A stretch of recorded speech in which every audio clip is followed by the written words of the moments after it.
Kasipag talaga ni Customs Commissioner Arliel na Pumuseno, no, ha? Ganito kaaga bumangon na. Anyway, alam ko magja-jogging ito ng umaga. Huwag na nating disturbohin ng matagal. Commissioner, magandang umaga po sa inyo, Com. Good morning po, Angel at sa ating mga kababayan. Magandang umaga po. Pasensya na kayo, didisturbohin muna namin ang inyong jogging, ha? Papasok na ako at may flag ceremony. Ay, oo nga pala. So, mas maaga ka palang nag-exit. Mahirap matraffic. Mas maaga ka palang nag-jogging. Ano? Anyway, Com, ganito, number one, tumataas na naman po ang presyo ng langis sa pandaigdigang pamilihan. Di ba binawi na ninyo yung pinapataw nating excise tax sa crudo? Tama po yan. Actually, yan naman po ay pag-uutos po sa atin ng Economic Council po, no? Ang nagpapatupad po niyan ay mas matataas po sa atin. Sila po ang nagsabing hindi na dapat isuspindi po yung excise tax. Sa LPG po yan at kerosene. Ngayon, hindi po natin alam kung ibabalik po nila yan dahil nagpatuloy na naman po yung matinding bakbakan doon po sa area po ng Iran. Oo. Kaya ako lang natanong, alam ko, tinaasan ng kota nyo. Oo, dinagdagan po ng 7 billion. Wow! Kaya medyo maapektuhan yan kapag pinatanggal na naman yung excise tax. Kung sakasakali. Tama po yun. Kaya ang ginagawa po namin, yung aming team, yung aming pong pamunuan, naghahanap po kami ng iba pong mga posibleng pagkuha na ng buwis bilang pamalit naman po dito sa nangyayaring nababawas pong pwede nating pagkolektahan po ng duties and taxes. Kaya naman po yan, may paraan naman po na tama upang mapunan po yung magiging pagkukulang. Ano nga yung sikreto, Com? Kasi dahil nag-impose na dati ng pagbabawas ng buwis sa mga sa LPG, sa kerosene, pero umabot, lagpas pa nga kayo ng kota nyo eh. Palagay ko po, dalawang bagay po yung talagang nakatulong na lumampas tayo sa ating koleksyon. Unang-una, naging malinaw po na talagang dapat higpitan ng todo yung assessment natin. Ibig sabihin, hindi uubra yung misclassification na tinatawag, yung iniiba po ba? Yung laman ng container, iniiba po yung ulat.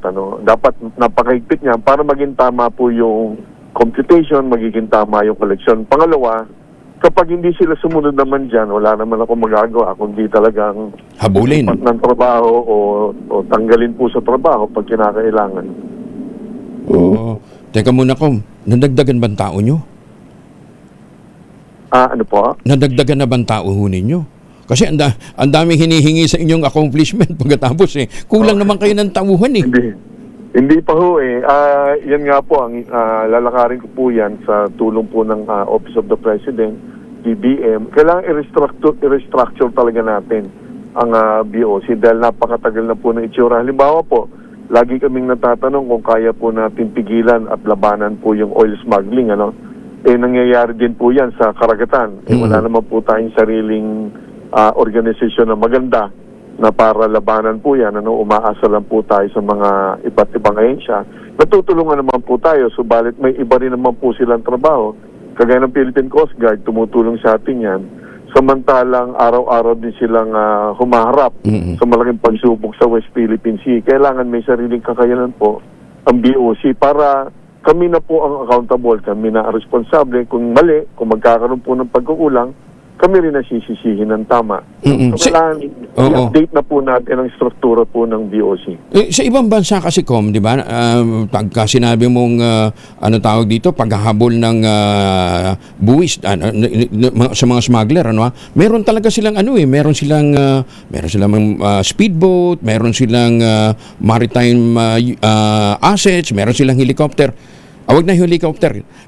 Yung maritime assets na lang, meron ba kayo? Wala po eh. Meron po tayo mga ilang mga sea assets, sea vessels. Pero sira po eh, sira. Iisa lang ko yung natira. Pero yan naman minana natin. Subalit, bibigyan po natin yan ng kabuuang solusyon. Ibig sabihin, bago natin hilingin yung bumili na naman po tayo ng marami, siguraduhin po natin muna na merong organisasyon na siyang pong mag-aalaga at gagamit po nito ng tama. Tama yung ranggo, tama yung sweldo, meron pong maintenance, meron yung pinakaparadahan. Kailangan po kabuuan po at maganda dapat ang training nila.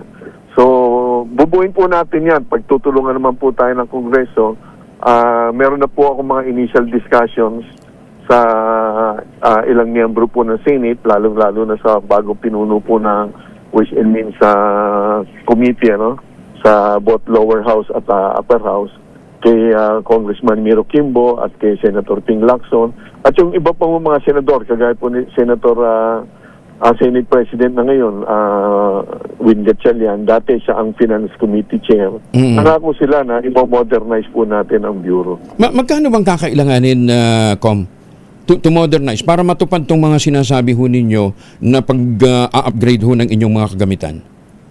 Estimate. Po pag inisa-isa po natin, halimbawa, yan lang pong fleet, yung Maritime Command, hindi naman natin bibiglayin yan. Dapat yan taon-taon, unti-unti natin inaayos. Mahigit 4 na billion po yan. Ang computerization naman po, yung digitalization na talagang wala tayong choice. Kung di gawin na natin yan, kung gusto natin matapos talaga problema ng customs, pili na natin yan. Yan, hindi bababa rin yan ng mga 4-5 billion. Subalit para makatipid po tayo at hindi tayo gumastos, tinitingnan ko po yung private-public partnership na tama, na competitive din. So ganun po, napakarami po. Ang X-ray ho, pag bumili po tayo ng sapat at moderno upang di tayo mapalusutan, ang huling bilang namin dyan, halos nasa 7 billion po yan. Magugulat po tayo, hindi ko na lang i-announce yung detalye, baka lumakas ang loob ng ating mga kalaban. Marami po tayong dapat bilhin pa na karagdagan na X-ray sa lahat po ng pantalan. Dapat po maunawaan po natin mga kababayan, ang bilang ng ating mga pantalan, 17 po, 17 major ports at 17 sub-ports. Wow! 17 po, 17. Okay. At 39 sub-ports, ibig sabihin 56 na mga pantalan po, 56. Napakarami po niyan. At bilang po ang ating tauhan, kailangan magdagdag po tayo ng ating mga tauhan. Sa ngayon po, napakarami ho nating contractual at yan ay pinapaayos ko na. Ang gusto ko nga po yung mga contractual maging permanente na at magdagdag pa tayo ho ng tauhan. Naniniwala naman po ako, tutulungan pa tayo ng Office of the President dahil yan din po naman ang kagustuhan ni Pangulong Bongbong Marcos, maging moderno ang customs at yan ang kanyang ipamamana o yung tinatawag po nating legacy para sa ating bansa. Pero yung computerization, ongoing na ito, Com, di ba? Yung halos na? Oo, wala na halos. Na po yan. Oo, wala na halos interaction sa tao. Balayo-layo po ho, kaya Angel, ganito po yan. 8 po yung areas na dapat nating i-automate, mula sa accreditation, sa pagbabayad, hanggang X-ray, maging smart, hanggang po sa mga examination area, may mga CCTV na nakakakilala ng tamang kilos, maling kilos. 8 areas po yan. Pati na ho, yung lagi po nating naririnig na port congestion. Hindi naman po customs na kasalanan niya, po subalit PPA yan eh. Yung containers po natin, wala pong real-time data kung nasa na ba itong mga containers, yung mga naiiwan sa bansa. Kung maipaliwanag ko lang po, sa bawat 5 containers kasi pumapasok sa bansa, 4 dito natitira rito dahil ang re-export po natin, isa lang. 1 out of 5 containers na pumapasok lang ang lumalabas pabalik for export. Ibig sabihin, ang daming naiiwan dito sa bansa, sa loob ng ports, container yard, sa mga kalye, nakikita natin. Subalit pag gusto nating decisionan to, hindi naman natin alam nasan lahat ang mga to at anong eksaktong bilang. Magkakaroon man ng report, hindi po real time. So, ibig sabihin yung computerization na isa sa katuparan nyo, hindi pa ito yung 100%. Kulang pa ho tayo. Kulang pa. Sa tingin ko po ganito, kailangan mapaliwanag po natin ang yung inaasahan ng ating mga kababayan ay maging tama. Ang tansya ko po rito, pag wala po magdidemanda, alam niyo naman sa Pilipinas, uso demanda ng demanda, Kung wala po magpapatigil dito na kalaban po ng tama, kalaban ng modernisasyon, kaya po nating maayos to ng mga June, July next year. Naka-roll out na tayo, naka-pilot testing na yung tinatawag na customs processing system. Subalit yung iba pang mga proyekto natapos na namin bago pa yung June, July next year. Ngayon, bakit naman next year pa? Ang konting pasensya pa ang ating mga kababayan kasi naman meron tayong tinatawag na procurement process, procurement law. Hindi po tayo kagaya ng private sector. Kahit ako naman po ang tanong ninyo, gusto ko bili na lahat bukas. Kaya lang, meron po tayong tamang proseso na sinusunod, meron tayong bidding, may competition, na sinisigurado ko naman po na mangyayari. Wala pong lutuan ngayon sa Bureau of Customs. Kung ano po ang tamang proseso, nakita nyo naman, nung ipinagbili natin po yung mga mamahaling sasakyan na nahuli natin, yan ay naka-YouTube live, yan ay competitive, binubuksan yung envelope live, nakikita ng ating mga kababayan.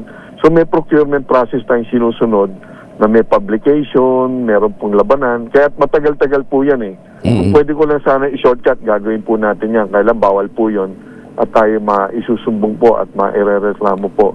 At lalong-lalo sa ombudsman, may po si Ombudsman Remulla. Hindi ba pwedeng through PPP? Pwede po. Kahit po ang PPP, competition din po yan. Ganun din. Hindi po pwedeng pag may nag-propose siya na. Kasi baka isipin po ng ating mga kababayan, may favoritism at baka mapagbintangan pa tayong kasali sa pakinabang. Ang PPP, kahit po yan ay public-private partnership, ang gagastos ang private sector, meron pong Swiss challenge dyan later on. Ibig sabihin, magiging pinal yung kanilang pagkapanalo na sila na yung mag-i-implement ng anumang programa sa pamalaan. Darating yung punto, makailang buwan ang lilipas, na meron pwede sumali po na iba na tatapatan, lalabanan yung kanilang proposal na maaring mas maganda o higit talaga o kapantay ng konting lamang lang yung challenger o yung lalaban po doon sa proponent. Meron pong ganun proseso rin po kahit PPP. Wow. Kaya ngayon nga lang, maganda nga yung proseso, kaya lang napapatagal lalo, di ba? Humahaba yung humahaba. Tapos may mga magrereklamo pa. Ay, sus, may. Anyway, teka mo, Kom, pardon me ha, pero isang tanong na ho. May binabanggit ho kasi kayo last week na may kinalaman sa lab scam. Anong kinalaman ho ng Bureau of Customs? Dito sa problema ng lab scam. Salamat po dyan, Actually, sa akin, napakahalaga talaga yan. Ganito po yan. Napakaraming nanloloko ng mga banyaga, mga foreigners. Meron din mga Pilipino na nanloloko sa kapwa Pilipino, Subalit, mas marami po yung mga foreigners na nanloloko karamihan ng mga Pilipina. Ganun po, sa social media, maaaring dun sa mga Viber, Facebook, yung mga pamamaraan na makikilala nila ang Pilipina na hindi naghihinala gaano, liligawan, papaibigin, mahuhulog ang loob niya dahil sa sunod-sunod nilang palitan po ng mga kumbaga email o messages, pictures. Kadalasan nakita ko pa nga mga gwapo po yung mga litrato, Hindi ba akala ko mga Aprikano to. Nahuli na. Kaya lang pinadadala po nilang litrato, mga gwapo ho talaga mabuti hindi nyo nakita picture nyo. Kumbaga po, artistahin po yung mga picture pag nakita ho ninyo Kom, mabuti hindi nyo. Kom, wala namang pinadalang picture nyo ha. Wala. mas gwapo po sila. Ngayon, ano nangyayari? Pagkakagatin po nila itong Pilipina, padadalan po nilang dalawang regalo na siguro namumuhunan din, di naman kamahalan. Ngayon, pag nakita na nalaman na naramdaman po nung foreigner na hulog na ang ng Pilipina, magpapadala ulit sila ng regalo, sasabihin nila, yan ay naipit sa Bureau of Customs. Meron pa namang lamang relo sa mamahalin o jewelry o pera. Sa kaso po nung inasikaso namin last week, sinabing meron daw siyang $20,000. Ibig sabihin, halos $1 milyon. Siyempre, yung Pilipina naman, manghihinayang. At sasabihin naman ng foreigner, kailangan ng $1,000 panlagay po, pangkotong sa customs, na hindi naman po totoo yan. Padadalan po yung foreigner ng pera, minsan another 1,000. Yung nabiktima po last month, anak pa naman ng kaibigan namin, ay 99,000 ang pinadala niya. Dalawang 1,000, almost another $1,000 yung pangalawa. So, madalit salita, naloko siya.